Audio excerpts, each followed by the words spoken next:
जैसा कि हम सब जानते हैं कि शहर में दुर्गा पूजा की तैयारियां जोरों शोरों पर है और इसी तैयारी को लेकर जमशेदपुर के अलग अलग क्षेत्र में भव्य पंडाल का निर्माण किया जा रहा है और हर पंडाल एक अनोखे थीम पर बनाया जा रहा है। इसी के क्रम में साक्षी 9 नंबर स्टैंड में भव्य पंडाल का निर्माण हो रहा है। जहां इस पंडाल के थीम की बात करें तो यहां मां दुर्गा घने जंगलों के बीच विराजेगी। इस पंडाल में श्रद्धालुओं को प्राकृतिक सौंदर्य का अनुभव प्राप्त होगा। इसके साथ ही आपको यह भी बता दें कि इस पंडाल का निर्माण पश्चिम बंगाल के दक्षिण 24 परगना के कारीगर कर रहे हैं। पंडाल का निर्माण कार्य कुल 15 कारीगरों के द्वारा किया जा रहा है। आगे इस वीडियो में देखिए। हम लोग यहाँ सब्जी मार्केट आप देख रहे हैं, जो पार्किंग का एरिया है और यहाँ जो सब्जी मार्केट लगता है साक्षी एकदम 9 नंबर स्टैंड के सामने, जेनेसी ऑफिस के सामने। यहाँ पर एक खूबसूरत सा छोटा ही पंडाल लेकिन बड़े अच्छे कंसेप्ट पे लोग बना रहे हैं और पर्यावरण की जो थीम है उस पर ये लोग काम कर रहे हैं। आप देखेंगे इस पंडाल में आएंगे तो आपको यहाँ पर पर्यावरण से जंगल मिलेगा, पेड़ देखने को मिलेंगे और अच्छे कंसेप्ट बना रहे हैं। हमारे साथ ये सब पंडाल के जो कारीगर हैं बंगाल से आए हैं, निर्माण कर रहे हैं, कई दिनों से लगे हैं। बारिश की वजह से हालांकि इनका काम इतना तेज़ी से नहीं हुआ। बात करते हैं ये बनकर कैसा तैयार होगा और क्या दिखेगा कैसा? ये एक अंदर का लुक रहेगा, जंगल पहाड़ से रिलेटेड झारखंड को आता है, उसी टाइप का ये थीम बन रहा है। और माता रानी का विराजमान भी जंगल के थीम में होगी। और आगे का जो आपका लुक है वो कितने दिन से पंडाल का काम आप लोगों का चल रहा है? ये मोटामोटी एक महीने पहले से काम चल रही है। बारिश की वजह से कोई दिक्कत हो रहा है? हाँ, बारिश की वजह से काम तो धीमा है। कितने कारीगर आपके लगे हुए हैं? 15 आदमी लगे हैं। 15 आदमी लगे हुए हैं।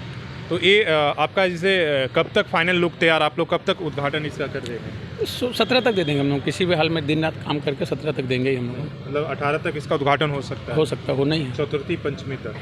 तो आपको ज़्यादातर जो पंडाल है यहाँ पर चतुर्थी से ही शुरू हो जाता है और कई जगह पंचमी को उद्घाटन होता है।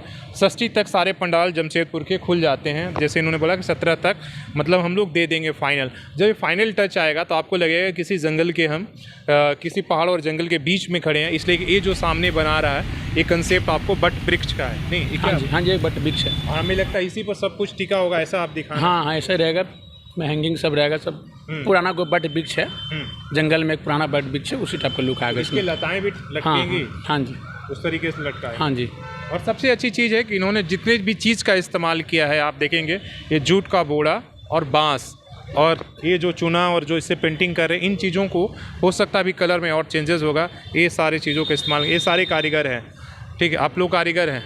कारीगर। वो अलग जगह का गेट हो गया, वो तो मयूर तो जितने भी थीम है वो सही। और गोलमरीच का वही गेट है, ये तो मयूर का गेट है। और ये खाना घोड़ा का गेट है। दो गेट है, दो गेट अलग अलग गेट है। भीतर से अलग अलग अर्थ थे, जैसे मूर्ति कोई। ये आप लोग क्या इसलिए कि पूरे हम देख रहे हैं झारखंड में जितना भी जमशेदपुर में पंडाल तैयार हो रहा है 400 के आसपास में तैयार होते हैं, उससे ज़्यादा ही होते हैं, ज़्यादातर बंगाल के कारीगर है। तो आप लोग एक ही गांव से या कहीं पर एक सब ट्रेनिंग मिलता है, कैसे? नहीं, ऐसे दूसरा का सीख रहा है। तो हमारा हेड मिस्त्री है, कहाँ चले गए है, वही हमारे वही सीखता है। हमारा हेड मिस्त्री है और उड़ीसा में काम करेगा।